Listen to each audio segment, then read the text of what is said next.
ओम शांति। आज की मुरली है 22 सितंबर 2025 की। तो आज की मुरली में बाबा बता रहे हैं कि जो बाबा ने हमें ज्ञान दी है, तो आप अपने दिल पर हाथ रख कर पूछो कि बाबा जो सुनाते हैं क्या हम सब पहले से जानते थे? जो सुना है उसे अर्थ सहित समझ कर खुशी में रहो। जैसे कल बाबा ने कहा कि 3 संबंधों से विशेष याद करना है, बाप, सतगुरु और टीचर के रूप में। तो बाबा ने हमें बाबा बन के क्या क्या समझाया है। स्वर्ग का बताया, ब्राह्मण धर्म का बताया, सृष्टि चक्र का बताया। तो इस तरह क्या हमने ये पहले ज्ञान सुना था? इसके लिए विशेष बाबा करें कि अपने दिल पर हाथ रखो और पूछो कि ऐसा ज्ञान हमें सुना था जो हमें खुश कर सकता है। इस जीवन में लोग देखो कितनी हलचल में है, लेकिन बाबा के बच्चे इतनी खुशी से अपना जीवन जी रहे हैं और अपना भाग्य बना रहे हैं। तो फिर सारे सृष्टि चक्र का और जैसे परमात्मा कौन है, कैसे आते हैं, सारा ज्ञान बाप ने सुनाया। तो इतना सुन करके क्या खुशी रहती है। यही आज की मुरली है। बाबा कह रहे हैं, मीठे बच्चे अपने दिल पर हाथ रख कर पूछो कि बाबा जो सुनाते हैं क्या हम सब पहले जानते थे? जो सुना है उसे अर्थ सही समझकर खुशी में रहो। प्रश्न है, तुम्हारे इस ब्राह्मण धर्म में सबसे अधिक ताकत है और कौन सी और कैसे? बाबा ने हमें ब्राह्मण धर्म रचा ना, परमात्म ब्राह्मण है हम, तो उनमें कौन सी ताकत है ये बाबा कह रहे हैं और कैसे है। उत्तर है, तुम्हारा ये ब्राह्मण धर्म ऐसा है जो सारे विश्व की सदगति श्रीमत पर कर रहे हैं। ब्राह्मण ही सारे विश्व को शांत बना देते हैं। तुम ब्राह्मण कुलभूषण देवताओं से भी ऊंचो। तुम बाप द्वारा ये ताकत मिलती है तुम्हें। तुम ब्राह्मण बाप के मददगार बनते हो। तुम्हें ही सबसे बड़ी प्राइज मिलती है। तुम ब्रह्मांड के भी मालिक और विश्व के भी मालिक बनते हो। बाबा के जो मददगार बच्चे हैं उनको बाबा ने ब्राह्मण बोला है और उनको सबसे बड़ी प्राइज ब्रह्मांड के मालिक और विश्व के मालिक बनाते हैं। ओम शांति। मीठे मीठे रूहानी सिकिलदे बच्चों प्रति रूहानी बाप बैठ समझाते हैं। रूहानी बच्चे भी जानते हैं रूहानी बाप एक ही बार हर 5000 वर्ष के बाद आते हैं ज़रूर। फिर बाबा यहाँ ना कल्प का और ड्रामा का राज बता रहे हैं, ज्ञान बता रहे हैं। कल्प नाम रख दिया है जो कहना पड़ता है। इस ड्रामा की अथवा सृष्टि की आयु 5000 वर्ष है। ये बातें एक ही बाप बैठ समझाते हैं। ये कभी भी कोई मनुष्य के मुख से नहीं सुनते हैं। तुम रूहानी बच्चे बैठे हो, तुम जानते हो बरोबर हम सभी आत्माओं का वह बाप एक है। बाप ही बच्चों को बैठ अपना परिचय देते हैं, जो कोई भी मनुष्य मात्र नहीं जानते। कोई को पता ही नहीं गॉड व ईश्वर क्या वस्तु है, जबकि इनको गॉड फादर बाप कहते हैं। तो बहुत प्यार होना चाहिए। बेहद का बाप है तो ज़रूर उनसे वर्षा भी मिलता होगा। अंग्रेजी में अक्सर अच्छा कहते हैं हेवनली गॉड फादर। हेवन कहा जाता है नई दुनिया को और हेल कहा जाता है पुरानी दुनिया को। परंतु स्वर्ग को कोई जानते नहीं, सन्यासी तो मानते ही नहीं। वह कभी ऐसे नहीं कहेंगे कि वह बाप स्वर्ग का रचयिता है, फिर हमें यहाँ स्वर्ग का ज्ञान मिला। हेवनली गॉड फादर यह अक्षर बहुत मीठा है और हेवन मशहूर भी है। तुम बच्चों की बुद्धि में है हेवन और हेल का सारा चक्र सृष्टि के आदि मध्य अंत का बुद्धि में फिरता है। जो जो सर्विसेबल है सभी एक रस सर्विसेबल नहीं बनते हैं। बाबा कह रहे हैं ज्ञान की धारणा भी तो फिर अलग अलग होगी ना। तुम राजधानी स्थापन कर रहे हो फिर से। तुम कहेंगे हम रूहानी बच्चे बाप की श्रेष्ठ ते श्रेष्ठ मत पर चल रहे हैं। ऊंच ते ऊंच बाप की ही श्रीमत है। श्रीमद् भागवत गीता भी गाई हुई है। ये है पहले नंबर का शास्त्र। बाप का नाम सुनने से ही झट वर्षा याद आ जाता है। ये दुनिया में कोई नहीं जानते कि गॉड फादर से क्या मिलता है। दुनिया वाले ना बाप को जानते हैं ना उनसे प्राप्तियों को जानते हैं। अक्सर कहते हैं प्राचीन योग, परंतु समझते नहीं कि प्राचीन योग किसने सिखाया। वो तो श्री कृष्ण ही कहेंगे, क्योंकि गीता में श्री कृष्ण का नाम डाल दिया है। अभी तुम समझते हो बाप ने राजयोग सिखाया, जिससे सब मुक्ति और जीवन मुक्ति को पाते हैं। ये भी समझते हो कि भारत में ही शिव बाबा आया है। फिर बाबा ने त्योहारों का बताया था ना, उनकी ही जयंती मनाते हैं, परंतु गीता में नाम गुम होने से महिमा भी गुम हो गई है, जिससे सारी दुनिया को सुख शांति मिलती है। उस बाप को ही भूल गए हैं। इसको कहा ही जाता है एकज भूल का नाटक। बाबा ने आज इस नाटक को क्या कहा है? एकज भूल का नाटक। बड़े ते बड़ी भूल ये है जो बाप को नहीं जानते। कभी कहते हैं वह नाम रूप से न्यारा है, फिर कहते हैं कछ मछ अवतार है, ठिकर भीतर में है। भूल में भूल होती जाती है, सीढ़ी नीचे उतरते जाते हैं, कला कम होती जाती है, तमो प्रधान बनते जाते हैं। भूलने से क्या क्या होता है? बाबा कह रहे हैं सीढ़ी नीचे उतरते हैं, कला कम होती है, तमो प्रधान बनते हैं। ड्रामा प्लान अनुसार जो बाप स्वर्ग का रचयिता है, जिसने भारत को स्वर्ग का मालिक बनाया, उनको ठिक्कर भीतर में कह देते हैं। अभी बाप समझाते हैं तुम कैसे सीढ़ी उतरते आए हो, कुछ भी किसको पता नहीं। ड्रामा क्या है पूछते रहते हैं, ये दुनिया कब से बनी, नई सृष्टि कब थी, तो कह देंगे लाखों वर्ष आगे। समझते हैं पुरानी दुनिया में तो अभी बहुत वर्ष पड़े हैं। इसको अज्ञान अंधियारा कहा जाता है। गायन भी है, ज्ञान अंजन सतगुरु दिया, अज्ञान अंधेर विनाश। तो तुम समझते हो रचयिता बाप जरूर स्वर्ग ही रचेंगे। बाप ही आकर नरक को स्वर्ग बनाते हैं। रचयिता बाप ही सृष्टि के आदि मध्य अंत का ज्ञान सुनाते हैं। आते भी हैं अंत में, टाइम तो लगता है ना। ये भी बच्चों को समझाया है, ज्ञान में इतना समय नहीं लगता है जितना याद की यात्रा में लगता है। 84 जन्मों की कहानी तो जैसे एक कहानी है। बाबा ने आज क्या कहा? एक तो ये नाटक है, एक ये कहानी है जन्मों की। आज से 5000 वर्ष पहले किन्हों का राज्य था, वह राज्य कहाँ गया? ये 84 जन्मों की कहानी है। तो तुम बच्चों को अब सारी ज्ञान है। तुम हो कितने साधारण, अजामिल जैसे पापी, अहिल्याएं, कुब्जाएं, बेलड़ियाँ, उनको कितना ऊंच बनाते हैं। बाप समझाते हैं तुम क्या से क्या बन जाते हो।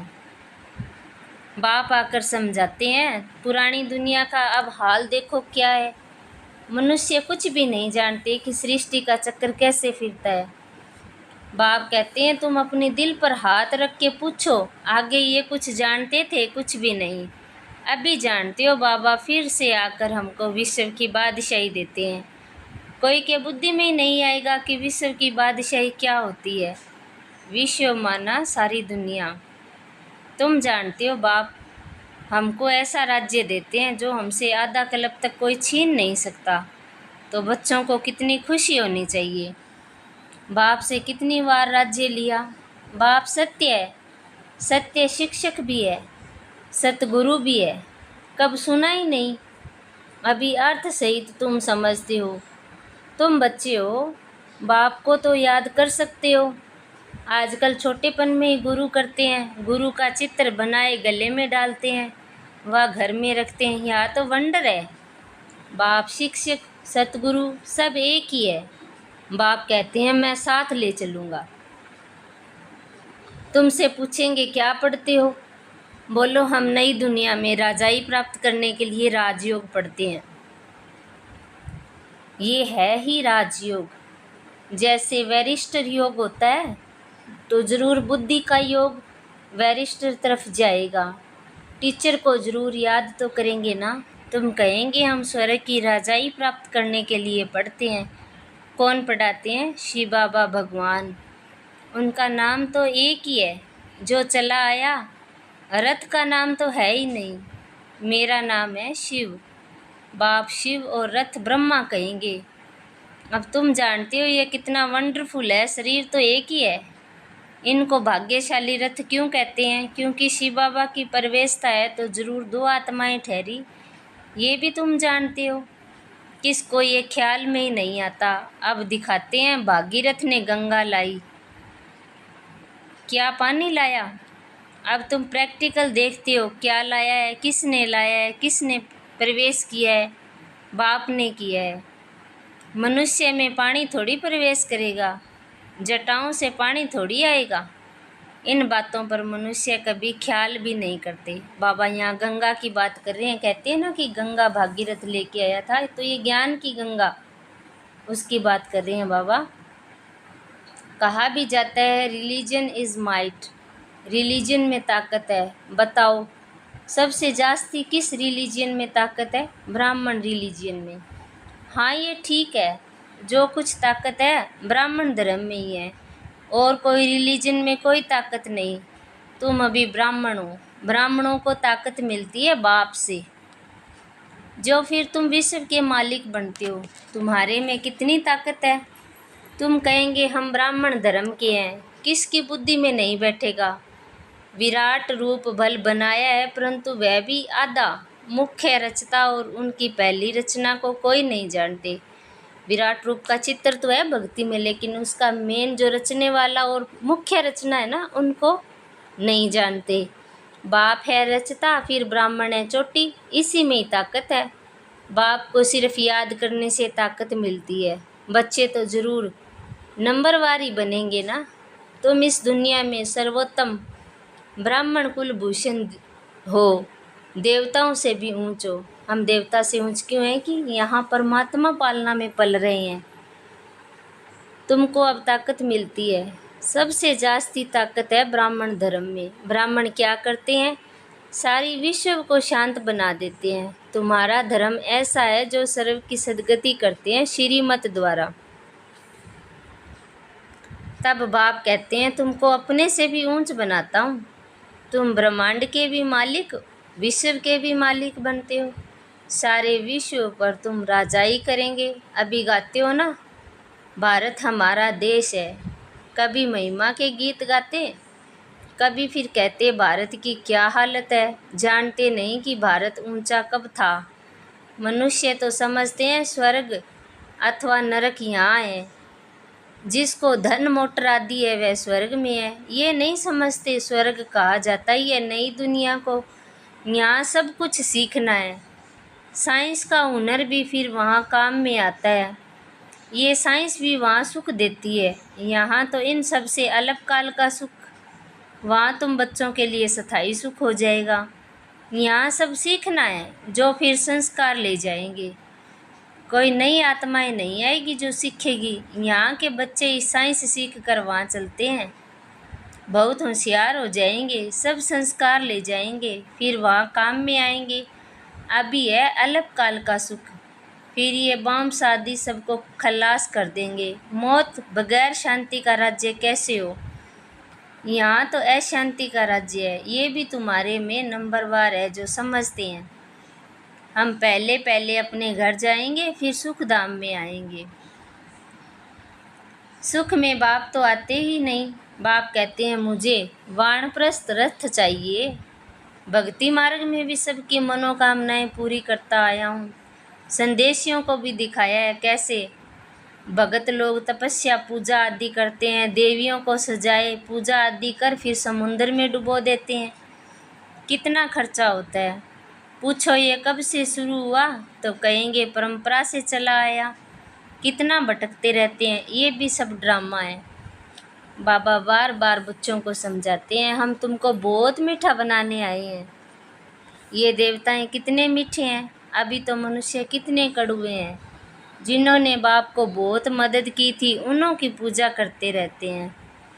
तुम्हारी भी पूजा होती है, पद भी तुम ऊंच प्राप्त करते हो।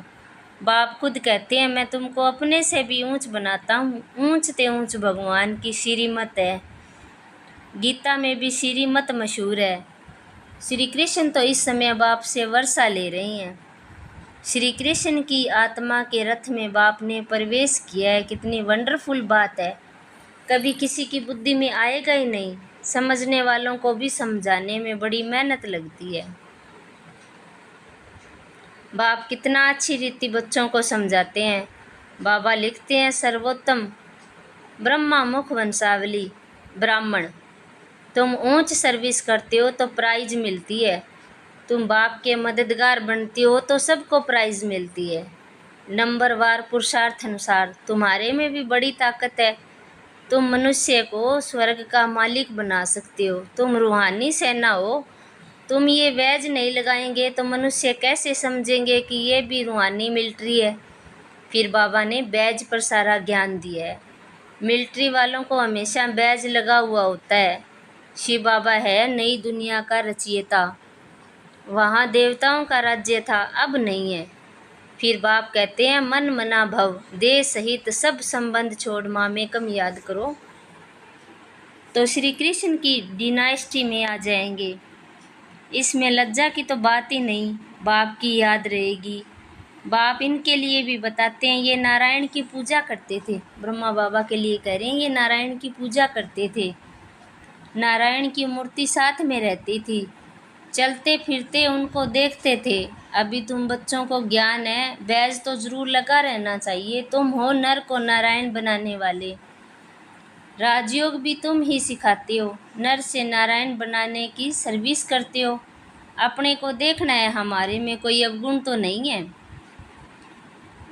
तुम बच्चे बाप दादा के पास आते हो। बाप है शिव बाबा, दादा है उनका रथ। बाप जरूर रथ द्वारा ही मिलेंगे ना। बाप के पास आते हैं रिफ्रेश होने, सम्मुख बैठने से याद पड़ती है। बाबा आए हैं ले जाने के लिए। बाप सम्मुख बैठे हैं तो जास्ती याद आनी चाहिए। अपनी याद की यात्रा को वहाँ भी तुम रोज़ बढ़ा सकते हो। अच्छा, मीठे मीठे सकिलदे बच्चों प्रति माता पिता बाप दादा का याद प्यार और गुड मॉर्निंग। रूहानी बाप की रूहानी बच्चों को नमस्ते। हम रूहानी बच्चों की रूहानी बाप दादा को याद प्यार गुड मॉर्निंग नमस्ते। शुक्रिया बाबा, शुक्रिया आपका, पद्मा पदम शुक्रिया।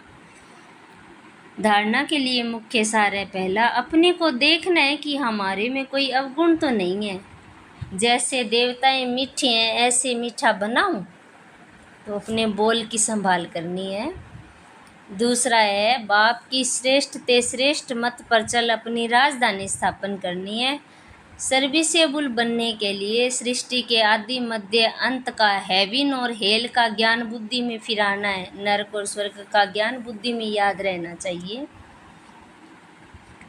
वरदान है खुदाई खिदमतगार की स्मृति द्वारा सहज याद का अनुभव करने वाले सहज योगी भव।